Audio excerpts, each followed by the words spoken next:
Praise the Lord. Good morning. கர்த்தர் நல்லவர், அவர் கிருபை என்றும் உள்ளது.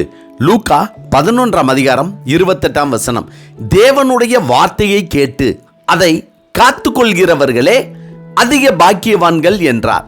லூக்கா 11:28. இன்றைய உலக வாழ்க்கையில் நாம் ஒருவரை ஒருவர் சந்திக்கும் போது நீங்கள் பாக்கியவான்கள், நீங்கள் பாக்கியவதிகள் என்றும், மற்றவர்கள் நம்மை பார்த்து நீங்கள் பாக்கியவான்கள், நீங்கள் பாக்கியவதிகள் என்றும் சொல்வதை அறிந்திருக்கிறோம், கேட்டிருக்கிறோம். இது உலக பொருள்களால் அடைந்த மேன்மையை வைத்து, அதாவது பதவி, பட்டம், அந்தஸ்து, செல்வம் ஆகியவற்றை பார்த்து நீங்கள் பாக்கியவான்கள், பாக்கியவதிகள் என்று வாழ்த்துகிறார்கள்.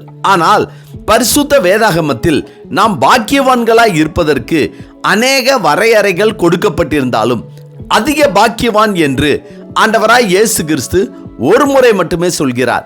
அது என்னவென்றால், தேவனுடைய வார்த்தையை கேட்டு அதை காத்துக்கொள்கிறவர்களே அதிக பாக்கியவான்கள் என்றார்.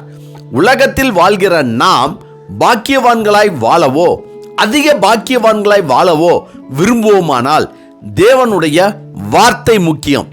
அப்படி நாம் அதிக பாக்கியவான்களாய் வாழ தேவனுடைய வார்த்தையில் என்ன இருக்கிறது என்று பார்த்தோமானால், தேவனுடைய வார்த்தையானது ஜீவனும் வல்லமை உள்ளதாயும், இருபுறமும் கருக்குள்ள எந்த பட்டயத்திலும் கருக்கலானதையும், ஆத்மாவையும் ஆவியையும் கணுக்களையும் ஊனையும் பிரிக்கத்தக்கதாக உருவ குத்துகிறதாயும், இருதயத்தின் நினைவுகளையும் யோசனைகளையும் வரையறுக்கிறதாயும் இருக்கிறது என்று பவுல் சொல்கிறார்.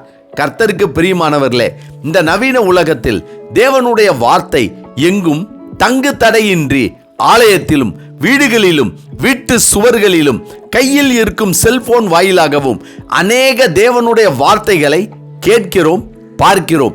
இப்படி கேட்கிற, பார்க்கிற தேவனுடைய வார்த்தைகளை நாம் உள்ளத்தில் உட்கொண்டு, இருதயத்தின் நினைவில் கொண்டு, அதை கை கொண்டு காத்து கொள்வோமாகில் சத்துருக்களுக்கும் பகைவர்களுக்கும் மத்தியில் நாமே அதிக பாக்கியவான்களாய் வாழ்வோம், இருப்போம்.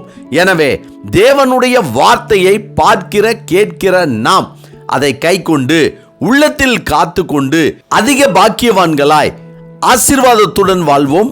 ஆமென். ஜெபிப்போமா.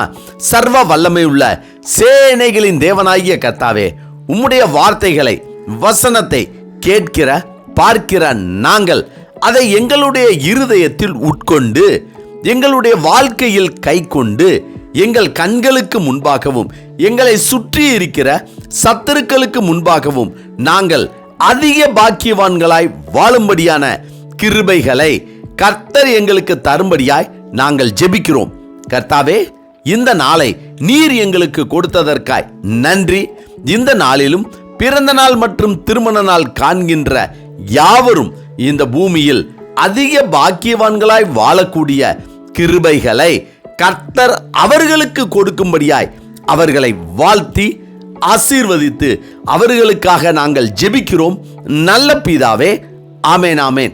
கர்த்தர் நல்லவர், அவர் கிருபை இன்று முழுவதும் நம்மோடு கூட இருப்பதாக. ஆமென்.